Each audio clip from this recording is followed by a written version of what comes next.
That's dope. That's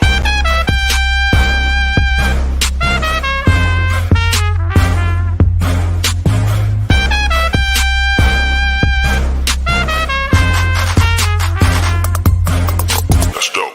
What's up, everybody? It is Friday, May 14th at 2 p.m. and hopefully a lot of you are already at happy hour or beyond, well into your weekend and Friday excitement.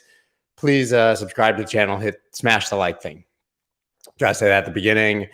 Today's stream, I'm proud to say, is sponsored by Tesla. Elon Musk called me and said he wanted to funnel all of his money into sponsoring live streams like this to raise awareness for Bitcoin and the importance of crypto and how it's going to save the life of humanity and also the environment.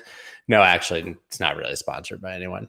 I hope that you guys are all having a wonderful day. Listen, it's Friday. I've been talking about Elon Musk and Bitcoin and crypto and crashes and moons and shit all week. And I'm just in the mood to hang out, you know? So I decided just today, maybe we'll go over some charts and stuff, but I want to also just, structure it as an AMA. You guys ask me some things. We'll talk. We'll hang out. So go ahead, ask a couple questions over in the chat, and I will try to get to them going through here. Mostly not questions about coins, though, because I don't know shit. Here we go. You say high volume on an uptrend is bullish. Arcane Bear says low volume uptrend is bullish. Who's right?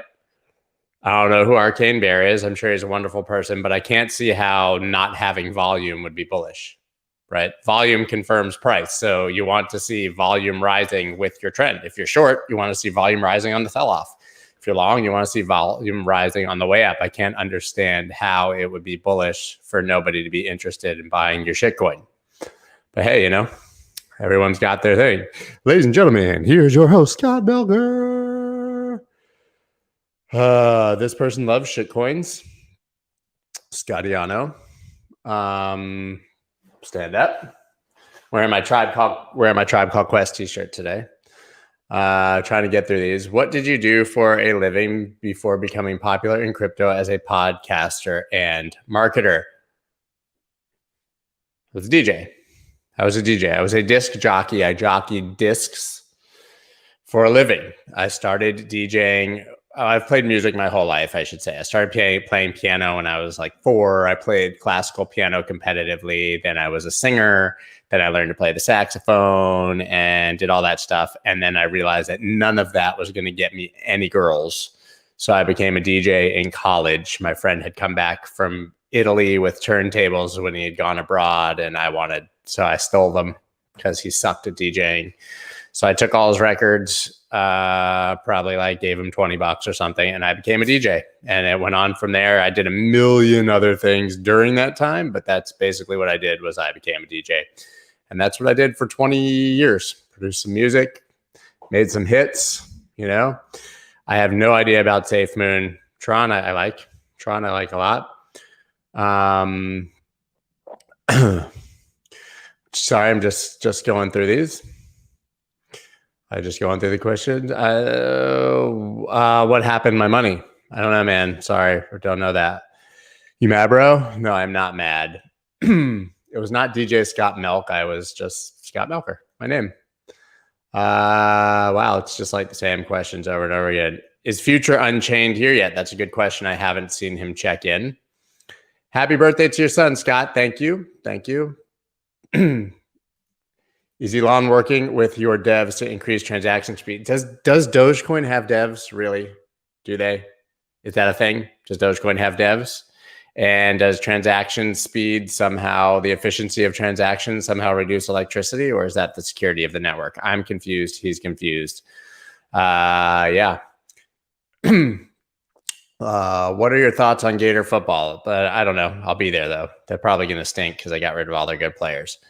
These questions are kind of weak. So maybe we'll go look at some charts. Just looking at a lot of questions about music and stuff, which is cool,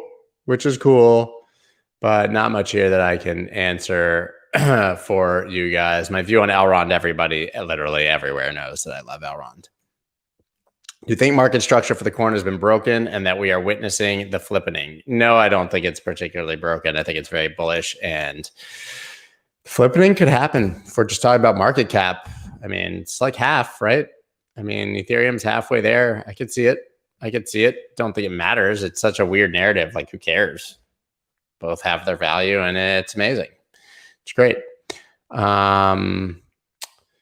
Do you think the latest wave of shit meme coins will spark more relation that will hurt the market in the long term? No, I think the general public, mainstream, and their like obsession with these absolutely stupid coins probably has very little to do with Bitcoin. I mean, there's kind of been a lot of discussion over whether it ruins the market or makes a joke of it. I mean, I guess that's true to some degree, but I think that there's a mental separation between Bitcoin and its use case and inflation hedge and trading Shiba and getting rug pulled by billionaires. I just don't see why one would matter that much. Tribe Called Quest represent sent. Happy birthday to the Wolf of Sesame Street. It's my son's second birthday today. He'll be coming home soon to a bounce house. That's going to be pretty fun. Where's the best place to learn technical analysis? There are a lot of books, decent, but in my description, my own mentor, Chris Inks from Texas West Capital, has a great course.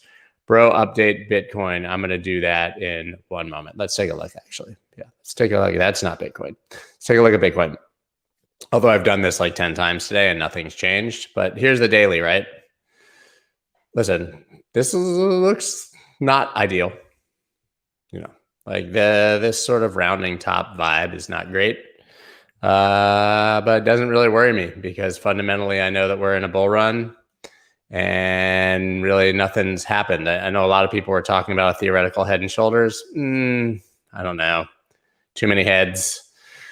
Too many shoulders. You could technically draw a head and shoulders here.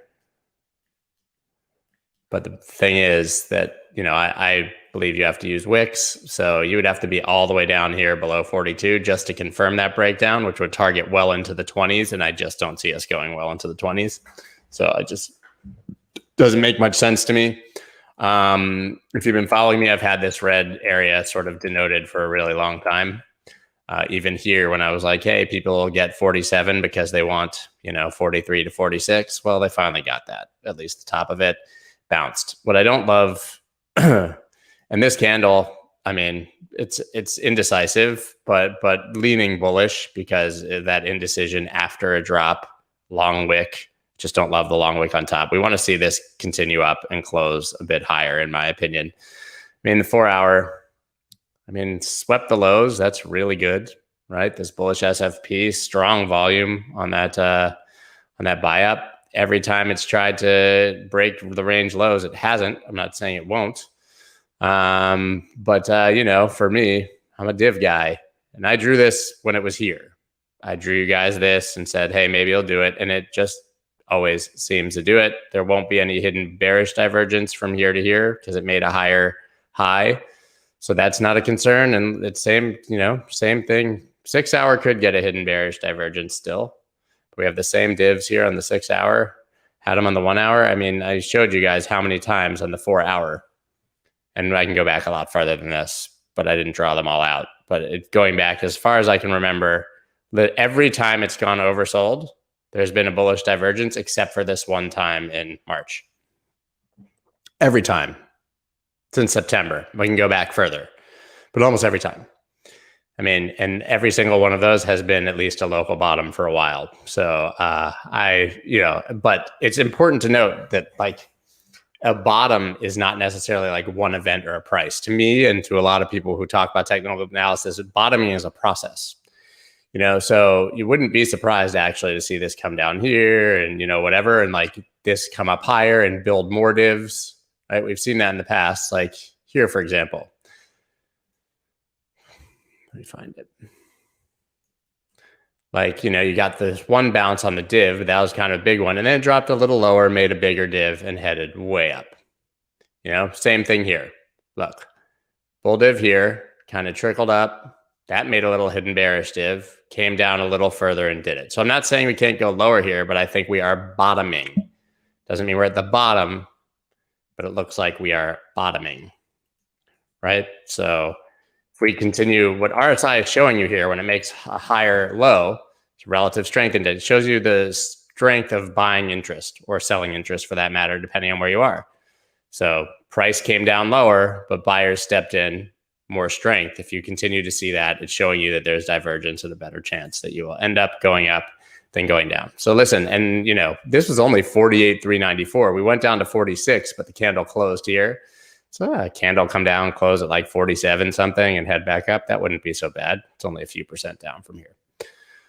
That's my general view on Bitcoin. Is it looks like it's kind of bottoming. I don't really give a shit about Elon Musk tweets, as you know by now. And who cares? A Tesla, like there's like 4 people on earth that would have been dumb enough to buy a car with their Bitcoin.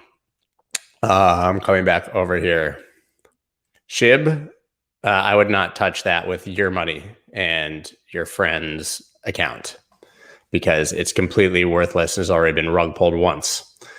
We have the first lower high on the daily. We will break down Scott. Let me see. Yeah, but you know what happens when you get lower highs? Bull flags. I'm not saying that this will bull flag, but every time ever there's a bull flag, right here, for example, lower highs, bull flag, head up, right? This was a lower high, or it looked like, same way of market structure, and a higher low and went up. This is lower high. This is a lower high than that. If you were looking at it at that time, it would have looked exactly like this. So, it's all about what happens next. So yeah, I mean, listen, if you want to be super safe at this point, you draw this line and you don't touch Bitcoin until it breaks it. Easy enough. But bull flags have lower highs and lower lows, and that's bullish consolidation. So it depends on the confirmation of volume and other ideas there.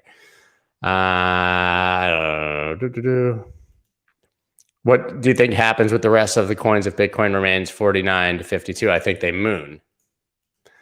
Listen, I talked about the other day, the worst case scenario is that Bitcoin drops and dominance drops and dominance pumps, right? Because if Bitcoin becomes more dominant while dropping, that means all coins are losing value while Bitcoin's losing value. Bitcoin dominance continues to just absolutely dump, even though Bitcoin price is down. So alts have held very well on their Bitcoin pairs. You don't want to see Bitcoin becoming more dominant because the price is going down. So luckily, dominance has continued to drop. I mean, we're down to almost the lowest it's ever been here at 35. I drew this when it was up here. It was like this, and I was like, hey, man, it's going to break probably and head down here. I mean, this has been an epic alt season. The problem is that it's not been like the alt seasons of the past where kind of everything pumped. We have an alt season now where it's like Ethereum sucks all of the energy out of the market, which is great for me because Ethereum is almost the value of my Ethereum is almost more than the value of my Bitcoin now, which is crazy. But when the large caps have been doing it, so I mean, anyone holding small caps probably have bags that are down 80, 90% already again, right? Scott, I need better damage control strategies with massive market shifts while leveraging. Been successful at margin trading, but losing half of my gains when long tweets isn't a good strategy. Well, I mean, the reality is that your stop loss saved you from a bigger loss, probably, right? So it's always 2 steps forward, 1 step back with leverage trading or with your portfolio in general. I remember when Ari Paul was talking about this not that long ago. He was making the point. He's like, people are seeing these, like, say you started with $10,000 and your portfolio got all the way to $100,000, and then the bull run ends and you cash out for $50,000. You feel terrible. Like, you feel like you left $50,000 on the table, but the reality is you made $40,000. So the implication obviously being that you can't time the top, and you're gonna make money, and then there's gonna be a flush. And so luckily you have those stops in place, and you only give back a percentage, and you're ahead of where you started, and you refresh. I mean, that's my point. at least. But there's no like great way. The only way, in my opinion, to prevent it is when you stop out, just step away for a while. Just say, listen, I'm not going to touch this. I'm not going to do it for a while. You know. But yeah, that's my take. I think if you lost half your gains, but you're still way up. The best crypto is Bitcoin. Can you look into Chia, like the pet, the little thing with the grass growing out of it? I don't know what that is. I'm sorry. Why do you think Elon is saying these things about Bitcoin and Doge? He's not a stupid guy. No, he's not stupid. He's having fun. If I put on my tinfoil hat, my Alex Jones vibe, so you put this thing on my head, it's kind of silver. I think that Elon Musk is railing about a few things. One, I think that Elon Musk is trying to sell renewable energy credits and wants to be on the good side of the EPA. And if there's any question marks about Bitcoin, he probably just needs to like remove that for optics. But B, I think that, he's Mr. Electric car renewable energy guy. He'll probably create the problem, say it's a big issue, and then he'll probably step in 6 months and say that he's solved it. And he's like mining energy with like farts or something, methane from cow ass. Because why not? Right? So I don't think he's stupid, but I think he's just having fun. And, I don't think he lives really on planet Earth mentally. I think he's a different breed of humanity. I like the guy a lot. But I don't think he should be pumping Doge personally, because it has absolutely no value of any sort. Yeah, I mean, Chris Inks that I talked about, Texas West Capital, the dude, like, listen, he's become more of a heavy Elliott wave trader, used to do Wyckoff, classical patterns. He can do it all. I don't really use Elliott waves, but I don't think that it matters. Someone can teach you technical analysis. That doesn't matter. We can all look at charts and draw lines. You can learn that in a month. It's learning the mentality of trading and just the even disposition. And he's incredible at the psychology of it, in my opinion. How low do you think Bitcoin will go? I think we could have bottomed here. I would be surprised if we went below like 40, but I wouldn't be surprised if we hit 40 if it does continue to drop, which I'm not seeing on the chart right now.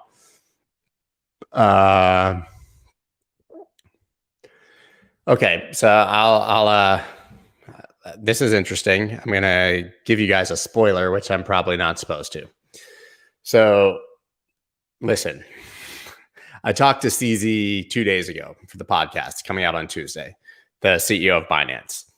And I asked him this question. I said, well, one of the most bullish things that we see all the time talked about is these massive outflows from exchanges. Institutions are buying. They're, buying these huge amounts of Bitcoin and then moving it into custody. We see net outflows from exchanges.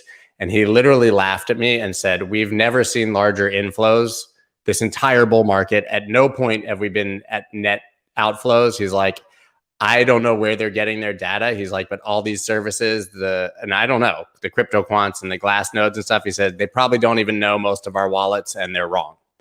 He's like, but we've seen steady inflows of huge amounts of Bitcoin and every other coin the entire time. And at no point, except for maybe like one day here and there, if someone took a lot off, have we seen net outflows.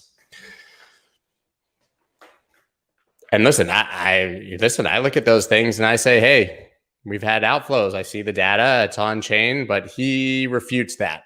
And he is the CEO of Binance, which is the highest volume exchange on the planet. You'll see it. I will share it. I will take that clip out and I will share it. I wish I could find it right now, but I don't think that I can. Oh man, I would love to just play that right now, but I don't think I know where it is. But yeah, so the fact is that he was like, yeah, they might be seeing outflows because they don't know every wallet. But the fact is, and that, listen, I'm not saying that's bearish. I'm just saying that narrative may be false. He was like, people do come on, buy a huge amount and move it off. He's like, but people are saying it's a bad sign. It's not. Price. That's been the case since price was 10,000 and we still got to 65,000. There's still more. There's still the halving and less supply, and there's still more demand than supply. It just eliminates kind of one of the narratives that we've had this whole time. It's not a big deal. I think it's actually a good sign because prices continued to rise, even if that's not the case. So imagine if it was the case. I would love to interview Elon Musk, but I don't think he's going to come on. Yeah. Inflows don't equal bearish, but outflows has been part of the bullish argument, not for the future. That's part of why we've said that this is why price has gone up so much. There's been these massive outflows, supply. And dude, I've been perpetuating this because everybody's talking about it, and all the data I said, and he's just one exchange. It could be different on other exchanges. But, like supply side shock. We did see eToro one weekend basically run out of Bitcoin. I asked him about that. He said, yeah, maybe for like a day or something. But it's really interesting. Really, really interesting. Guys, don't ask dumb questions. Don't spam the chat. It's annoying. What CZ said, can I repeat it? He said that they've had net inflows of Bitcoin into Binance the entirety of this bull market, and they've never had the net outflows that people have been talking about. And he questions whether that's accurate. Not that these sites are not that the data they're getting is wrong, but they have an incomplete picture, and they may only be tracking, a percentage of the wallets from the exchanges that are seeing the outflows or something like that. It's really huge. Really huge. It blew my mind when he said that to me because I really had no idea. Sorry, man. Sorry, Mac. I tried to wait, but these savages, they were yelling at me and they were like, how could you start? You just got to start. Hi, Scott. How can we measure targets correctly and with which tools? Usually I just use the measure tool and pull the percentage from a bottom top pattern beyond its neckline. Please and thank you. It depends on the pattern. You can go to it's pattern site, Bukowski, patternsite.com, I think, but it might be thepatternsite.com. And it'll show you how to extrapolate the targets of any pattern and stuff like that. But yeah. Do you look into order books when trading? Literally never. Literally never. And it's a great strategy. It's just not mine. I used to do that, and I found that staring at the order book, I like to, let me preface this. The way I trade, I like to remove anything that can give me sort of like an emotional response or any sort of like triggering reaction, because I can be very emotional and I know myself and I've been there. So that's why, if you guys wonder, the candles on my charts are blue and gray because red and green elicit an emotional response. Blue and gray are very cool. Seeing blue doesn't like make me go, oh shit, like seeing red does. So I cool those off. And I find that watching order books and all these numbers flashing and stuff, it's like being in Vegas, and it just doesn't work for me. So I'm not saying it's not a good strategy. And I also believe that when you're looking at the order book, somebody's spoofing, so like a big sell wall does not mean someone wants to sell. It means they want to buy. It means they're holding price down. You can't do that with stocks, but you can do that in crypto because it's the Wild West. So really for me, like staring at an order book just kind of like elicits the excitement of being in front of a slot machine or something like that, or a video game. And that's not how I want to feel when I'm trading. So I use these colors, and that's why I've also simplified my entire strategy. I used to have 1 million lines on everything, and it's too much. It's too much. Scott, as much as I admire your analysis, I'm a little curious about your ETH buying. How do you buy ETH every day? I mean, you just buy it at a set time, or you buy the day's lows? Oh, so two things. I buy dips like manually, but the every single day buying of Bitcoin and ETH, I use Roundly X and Voyager. I don't know if you guys have ever heard of it. I've talked about it before. Roundly X, if you're familiar with Acorns, Acorns is a company that came out where it rounds up your small transactions, credit cards, bank, and it takes the difference. So if you spend like 57 cents on something, it rounds up the other 43 cents to $1 and invests it.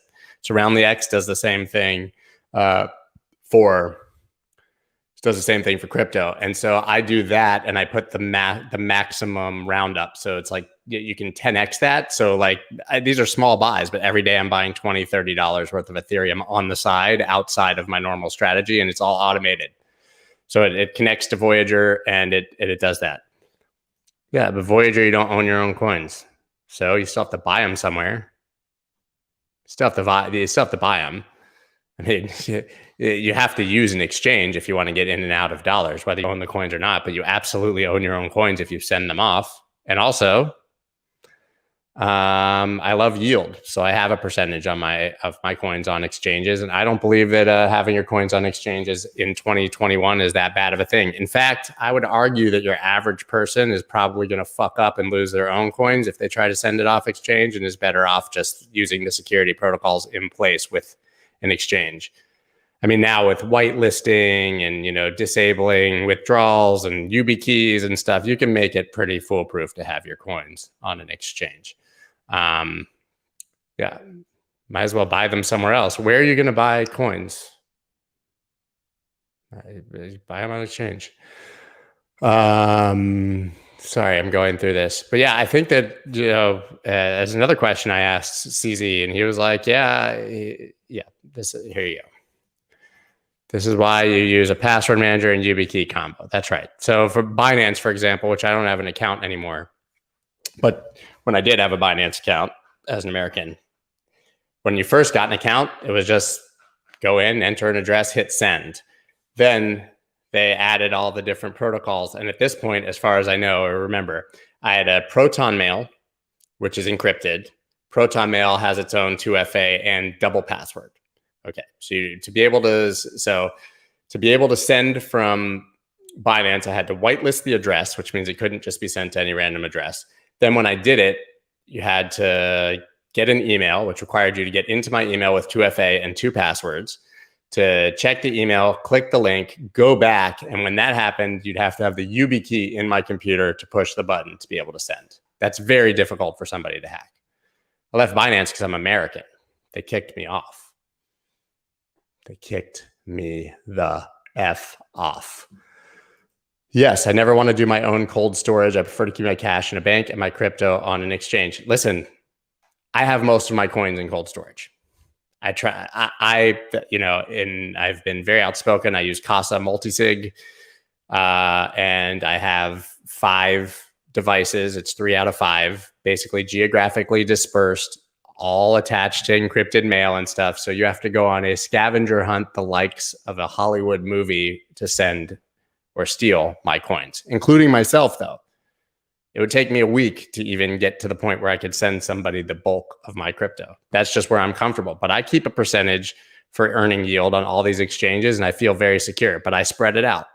I have some on Voyager, some on Nexo, a little bit on BlockFi, even though their rates are doo-doo beans. So I don't really F with that so much anymore. I'm sure that will go up. But yeah, the problem with being your own bank is that humans are fallible. You're more likely to make a mistake, just lose your key or type in the wrong number or, die. So yeah, whatever. Scott, your opinion on drop percentage of ETH and Bitcoin after bull run? Does it matter for a hodl 5 years plus? No, I don't think it matters at all. I think that if you're buying, I think that Ethereum and Bitcoin you can treat like in retirement accounts, so you don't really need to worry about it. I talked to CZ literally like 6 hours before the investigation. So I totally missed it, but I did DM him and ask him about it. And he kind of gave me an LOL and he said, read the article, not the headline. The article basically says that some people were money laundering and that Binance is helping them find it. It seems like there's literally nothing there. So do you worry about losing access to your cold storage? I do worry about it, but I have systems in place to tell the people that I love how to get those coins. Who has better rates than BlockFi? I mean, BlockFi now, like their rates are horrible for Bitcoin. It's down to maybe it's 5 or 6%, but only for your first. I can't remember what they changed it to, but they have a limit. So like after your first Bitcoin, it drops down to like 2% or something like that. Voyager, you get 6.5% with a 1% booster if you hold enough VGX, and unlimited. You could have 1 million Bitcoin on there and they'll pay you. Celsius, I think same. Nexo, same. But BlockFi, I think they're amazing, but I think they were probably overexposed to the GBTC premium trade. And now that that's trading at 20% negative, they've had to lower their rates. I'm trying. Sorry, guys. There's so many questions here now. I'm trying to get through them. Yeah, I use more than one exchange. I use Voyager. I use Binance US. Others. Only exchange you can legally use leverage in the US is Kraken, to my knowledge. Yeah, they offer 5%.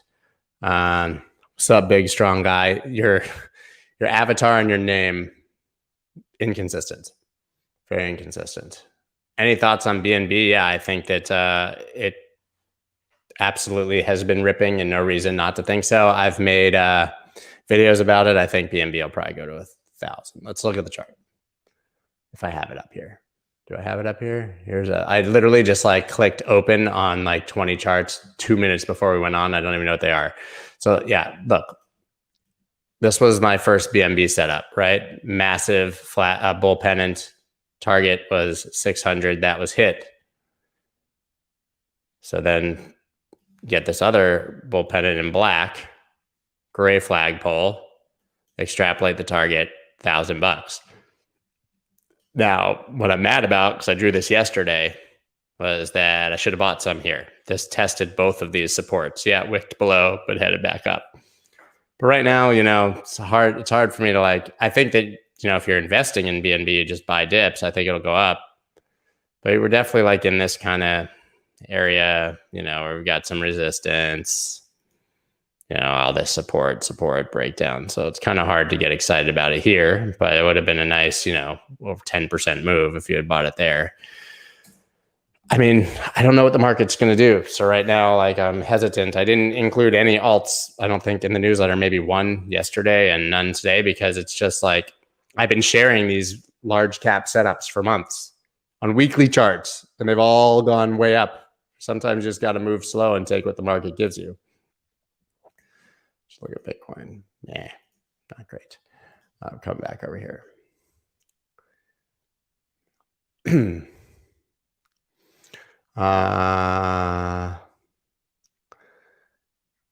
Should I just come in too fast? CZ unfollowed Alon. I'm not surprised.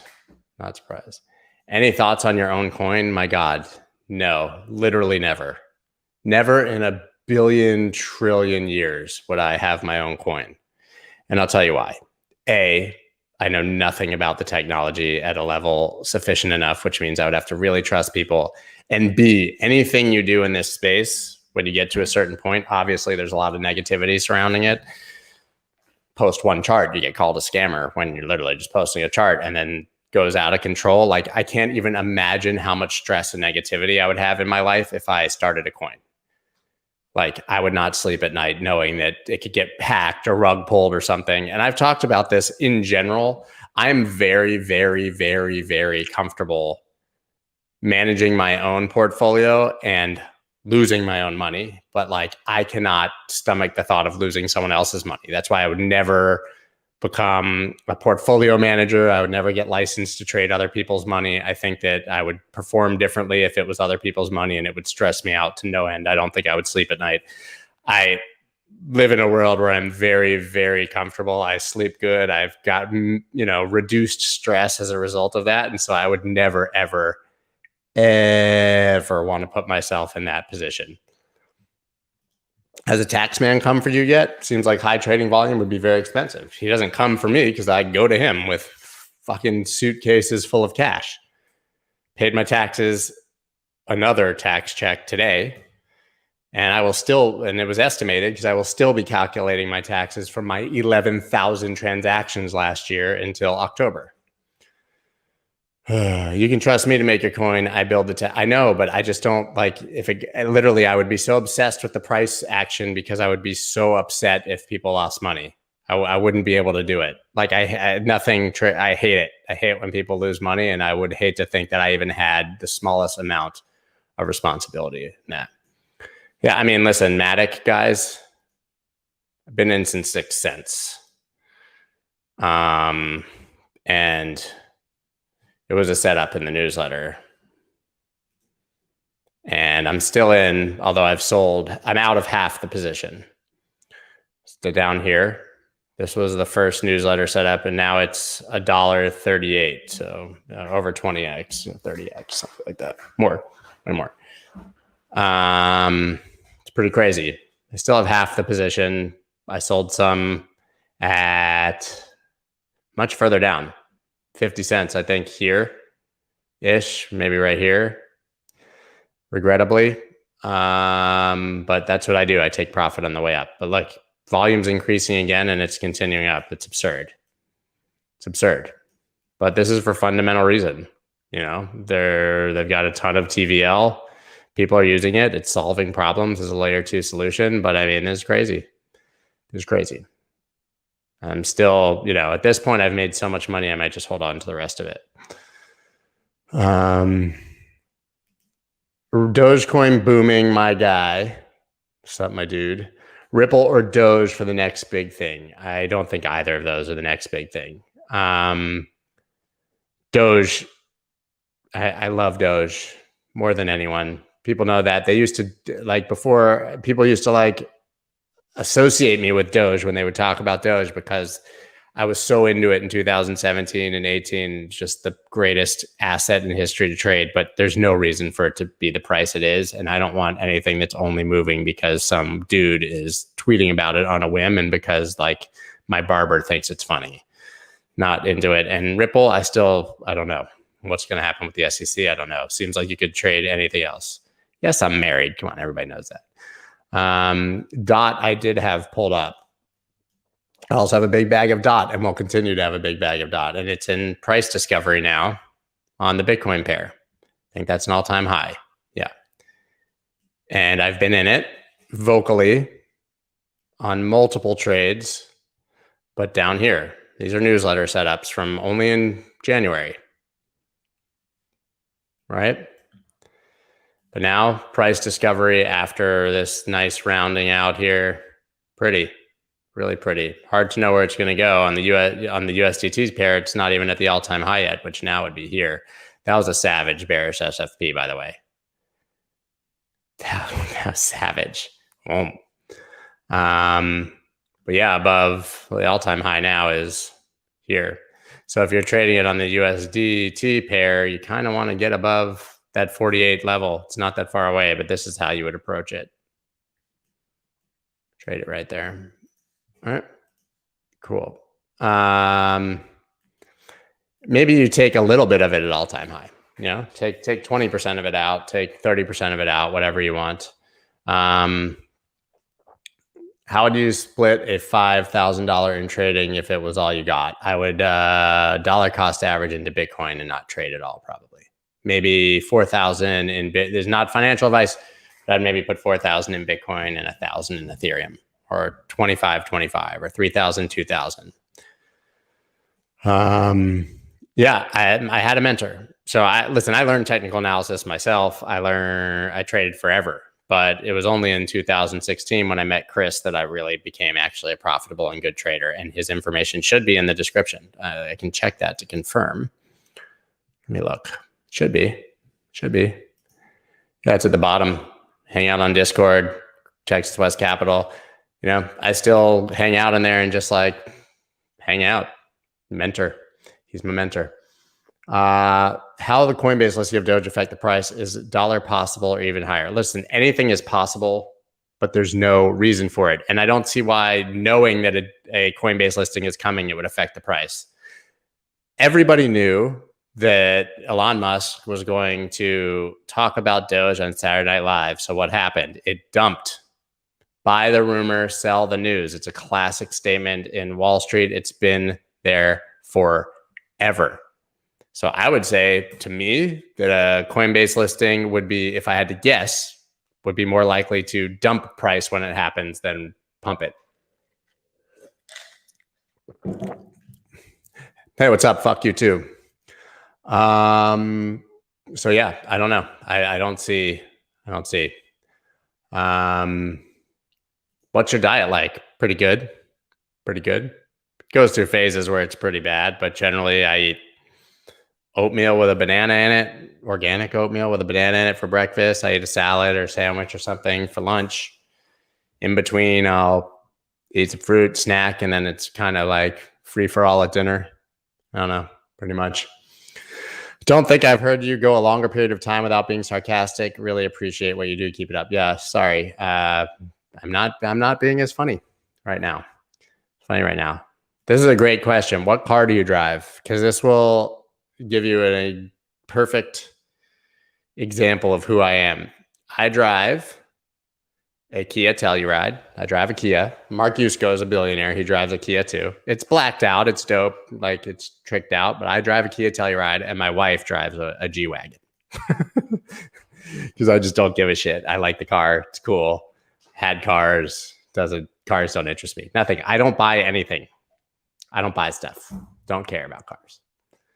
Don't care about cars. No, I eat protein too. I do eat protein too. Always protein in my. If I have a salad, it's just got a dead cow laying on top of it. I have an entire cow in 3 freezers in my house right now. You got to worry about that. There was the reason to dump on the news because usually everybody buys in anticipation of the event. It's going to be on Coinbase. Buy. You got to buy it. Elon Musk, he's going to be on Saturday Night Live. He's going to talk about it. Buy. And then when it actually happens, the people with big money and smart money sell into all that FOMO. That's what happens. Thank you for the advice. I like quinoa. Quinoa. I want to. Someone keeps asking me to look at Polka Starter. I just saw, and I actually want to look at it. This has been one of my biggest holdings. I've been in and out, but I've held quite a bit down. Yeah. Oh, yeah. If you're trading Polka Starter on the Bitcoin pair, there you go.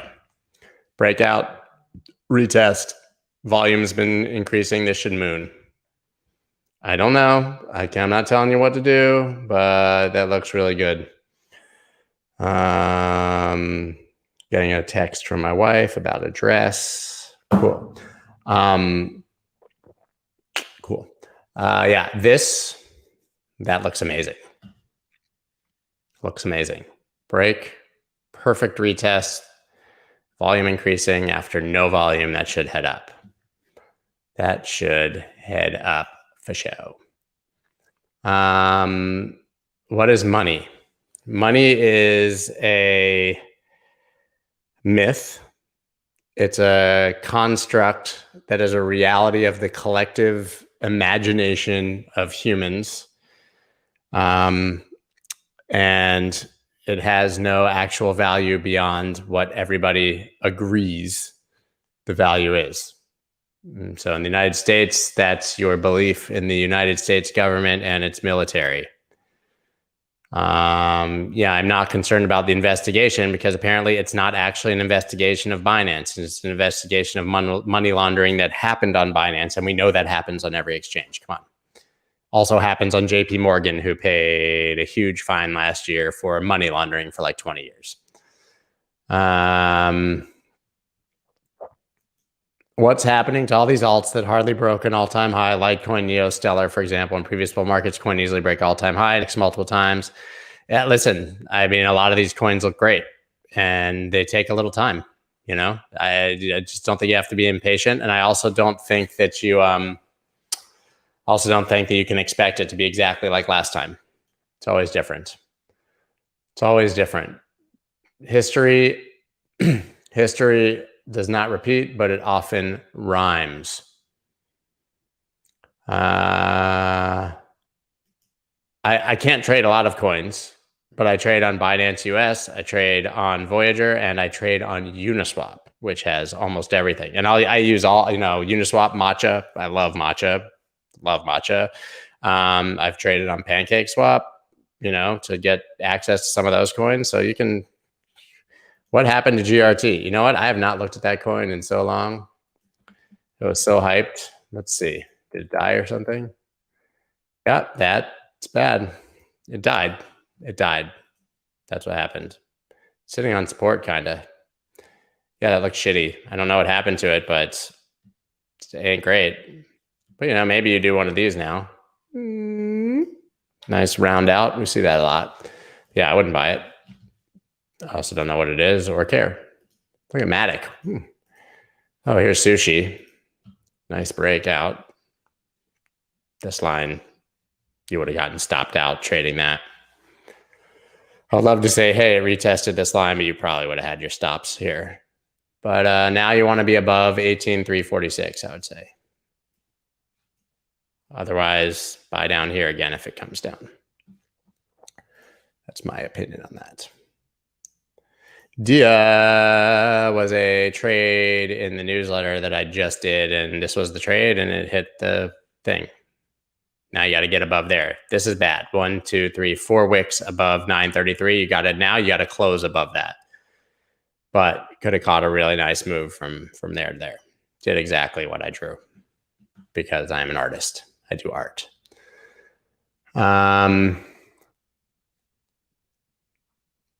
Sorry, I'm trying to read comments here. No, I've never heard of Prosper Predict. I don't know what it is. Sorry. And listen, guys, I throw money at a lot of low caps. I just can't talk about them anymore. I can't.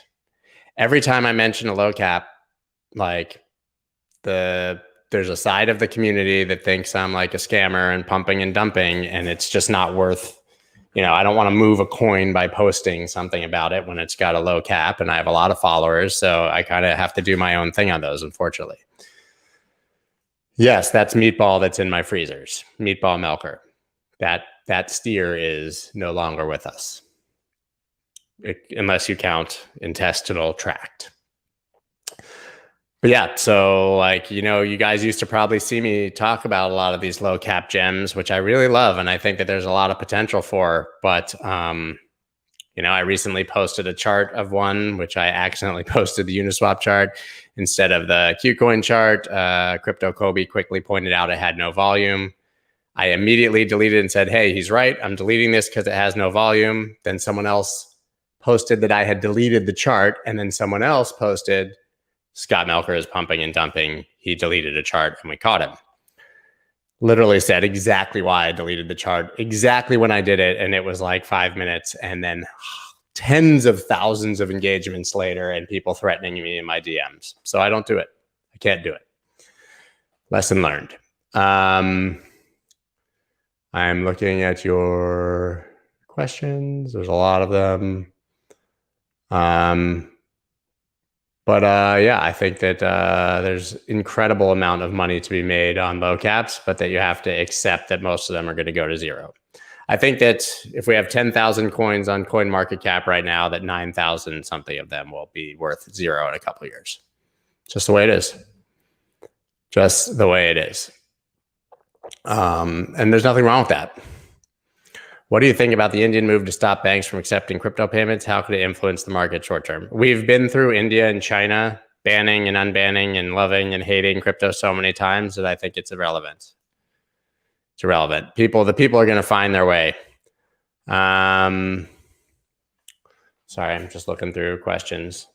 Do I mention gems in my newsletter? I do sometimes, but I only do, if I do now, like, I generally just give a review, a very people here could tell you about it, but a very objective review of what the project is and say, go dig, here's some links and do your own research and dig in, because it's impossible, to really.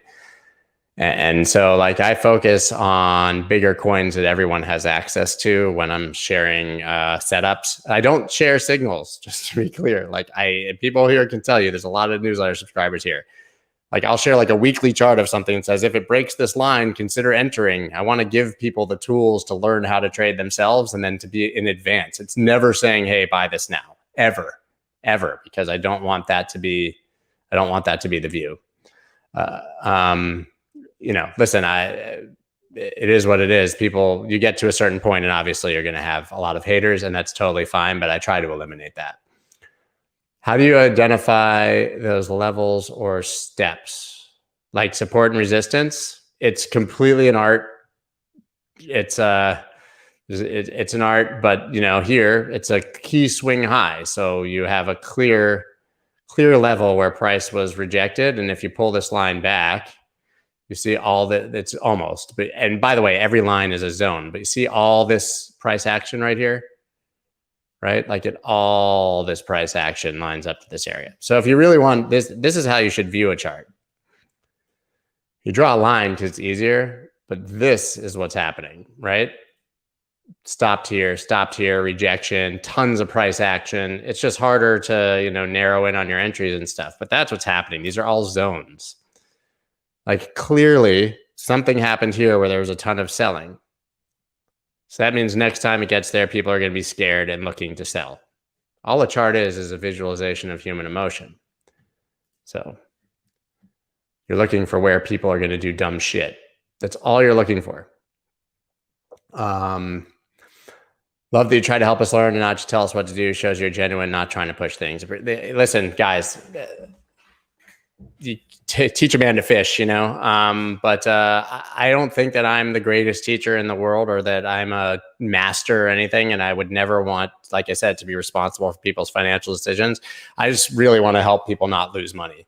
It's one thing to say, hey, I want to help everybody get rich. I don't really expect to help everyone get rich because that's not what happens. I want people to just kind of be responsible and try to approach things with a level head. So that's really what I'm trying to get at. If I'm pushing something, it's a sponsor that's very clear. Like, yes, I have a bunch of sponsors on my podcast and they're amazing. And we say no to 90% of the people who come up and want to sponsor. Because it's not something I would use. I use everything that I have as a sponsor, and I tell you guys to sponsor, you know.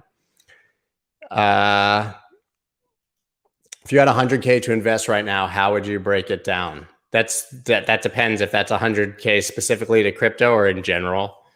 I mean, at this point, I would probably go 50% crypto and 50% I would like just dollar cost average into some like world tracking mutual fund or ETF or something and be really boring and just like slowly dollar cost average into the stock market, assuming it'll drop and you'll buy dips, just not trying to time it. The rest I would dollar cost average into Bitcoin and Ethereum and maybe take like $5,000 to have fun trading and accept that you're going to lose it. I've not lost a lot of money, Scott. Big improvement in my portfolio since watching. Thank you. That's great to hear because everyone who tries to trade almost loses money, at least at first. So even if you're profitable, you probably had to lose so much money to be profitable that it almost wasn't worth it. Yeah. I'm trying to look questions. Link, I think, is going to do really well. I regret not having just shared a Link trade the other day because I had this demand queued up right here. But everything was dumping and I just I didn't want to encourage anyone. That's the thing. I didn't want to encourage anyone to like trade if the market was about to dump even further. So I know I get a lot of I get people actually who unsubscribe from the newsletter or complain to me like, you haven't shared enough charts, you haven't shared enough setups. And I'm very clear because my own view is there's the risk management side, which is like, I'm going to risk 1% of each trade, 1% of my portfolio on each trade. That's the basic risk management that everybody knows and is like, okay. But the real key to risk management, in my opinion, is knowing when to be more aggressive and knowing when to completely sit on your hands. So the ability to not trade at all, I think, is the most valuable skill that's just so underrated. And so I wasn't interested in trading. I would not trade the market when it was like that. So I'm not going to even post setups to encourage other people to do that, So I just think that was the reason that I didn't share that. But I think Link looks really good here. I don't know what it looks like on the Bitcoin pair. I have it open somewhere, but I mean, it looks great. And this is the last trade that I posted on Link, which was a week ago before the market dump, but it came down here and tested and looks like it's heading up. So I had 3 plans there. And the most recent before that was down here when we broke out of here. So yeah, I mean, I think Link looks fine. It looks kind of ready to go. I think it looks pretty good. Looks really good here on the USD pair, but to be safe, you'd want to be above $52 and heading into price discovery.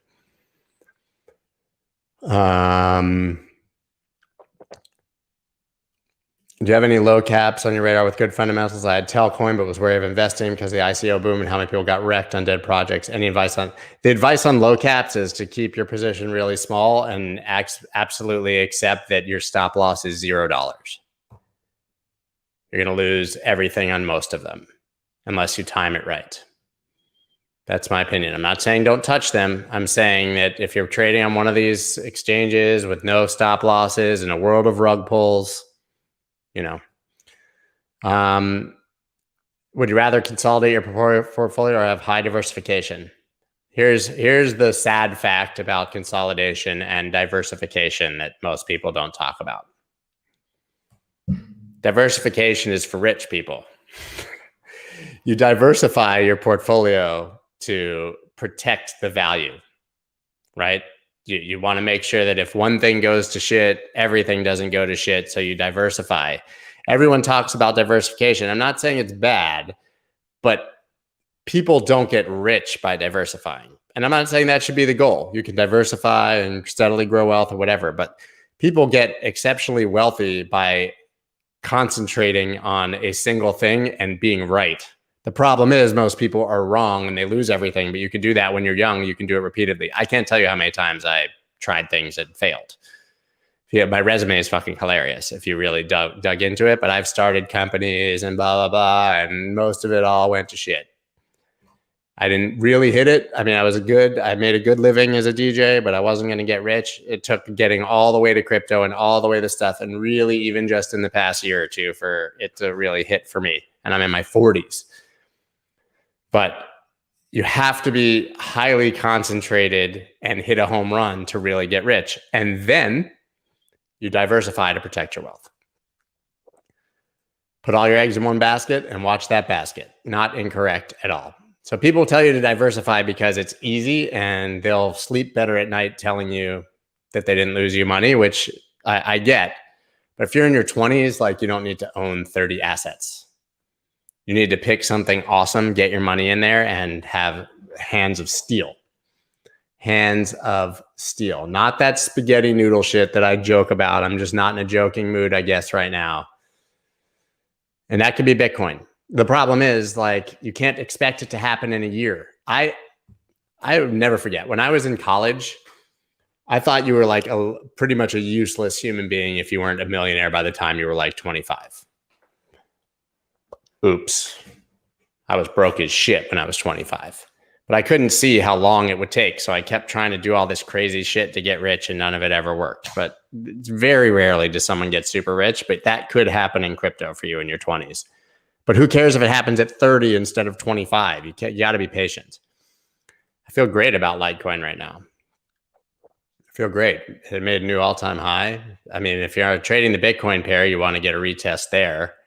On the USD pair, if I have it open, I don't know what I have open.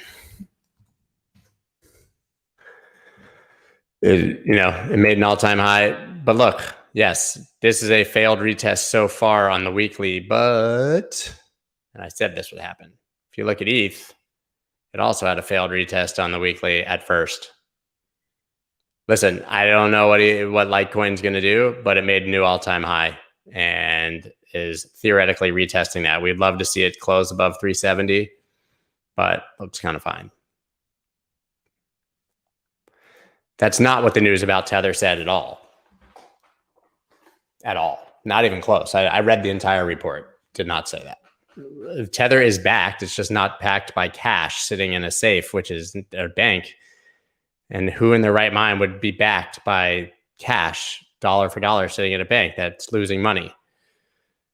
They're backed by assets and etc. But it was totally backed. And listen, my point on Tether is if the New York State Attorney General is okay with Tether's backing, I'm okay with it. It's not an SFP because it closed above. It closed above.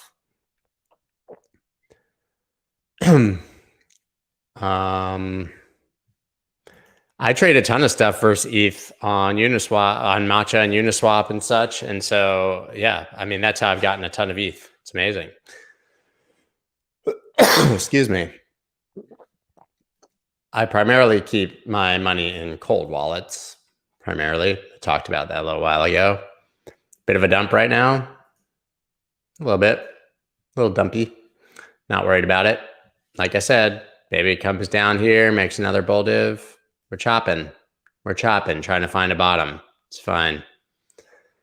OneChain, I know nothing about it. And if all your funds are there, I hope that that's your home run, buddy. I am looking through. Oh, it's 3 o'clock. Do you ever read Twitter comments? As many as I can. I don't think people appreciate it. Someone who I communicate with quite a bit have in the past in my DMs the other day was like, "You never DM me, bro." And I took a screenshot and I had like 37 DMs in the past 40 minutes. I get if I had to guess, I would say I probably get 5,000-6,000 Twitter responses a day. And people get mad when I don't respond. I don't see them. I have an entire life that I have to live. And that's part of the shitty thing about it. I'm not complaining about having a lot of followers. But Twitter becomes fundamentally, I've said this a million times, becomes fundamentally useless at like 100,000 followers.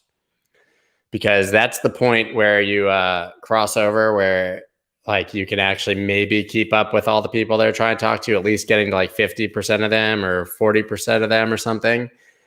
And then also because I think you reach a certain point where probably every account has like a certain percentage of trolls or negativity, and they become much more vocal and noticeable the more you get. Even if the percentage stays the same, there's just so many of them and it becomes just very difficult. So Twitter, I think, and everyone I've talked to who's gotten a pretty large account, it's a very negative platform for most of us.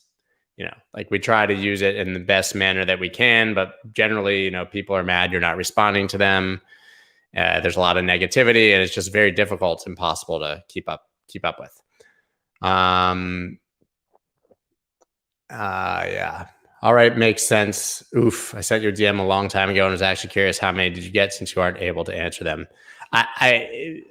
If I only did Twitter in my life, it would be more than a full-time job. I would need 3 people. I miss you. I miss the Boyd family. I know him. What's your workout schedule look like, my guy? Now it's been butt crap, but like I was, I've been very outspoken. I have ADHD, and the only thing that really solves me is some coffee and a good workout. So I try to work out as much as possible, but now I'm like scrawny as shit. I basically just Peloton and run. I barely lift weights, but I used to do CrossFit 5-6 days a week for years. Do you have a chart for ICP? If your wife is unhappy with 1 inch, you get Viagra. Everybody's wife is unhappy with 1 inch. Everyone is outraged these days. It's true. Everybody seems to be angry about everything. And I get it. Life is hard. Life is not that easy. I don't know anything about Kusama, really. I know that it's been really hyped, but it's just not something I know. Yeah, you guys are all asking about it. I have no thoughts on it because I know nothing about it. EOS. I've been sharing EOS charts for, I don't know. We made a 50% move on EOS already in like a matter of days in the newsletter. So yeah, that was the test right there from 116.37 to 26. And then, EOS looks good. Still looks good. It just broke out. This is what Ethereum looked like. Look, right? That was Ethereum. See Litecoin. That was Litecoin. Here is EOS from 2018. If I had to pick one of these large caps, they'd be TRX and EOS. This is why, because they haven't moved yet. TRX, breakout, retest to support. EOS, breakout, retest to support. Look what Ethereum did. Look what Litecoin did. It's what you do. Find the one that hasn't moved yet.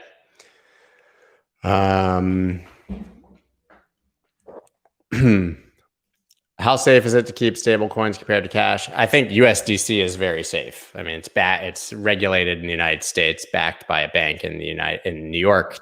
I use primarily USDC. And I think one of the greatest innovations in crypto that's different this time than 2017. In 2017, when you sold crypto, like if you wanted to sell some Bitcoin or something, you had to sell into dirty, disgusting fiat dollars, which nobody wanted to do. Now you can sell into USDC and park it and get 10% yield.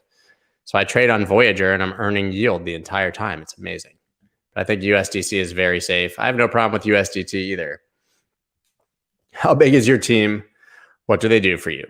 It's a good question. I have a full-time assistant who's on vacation from today until next Wednesday, probably miserable.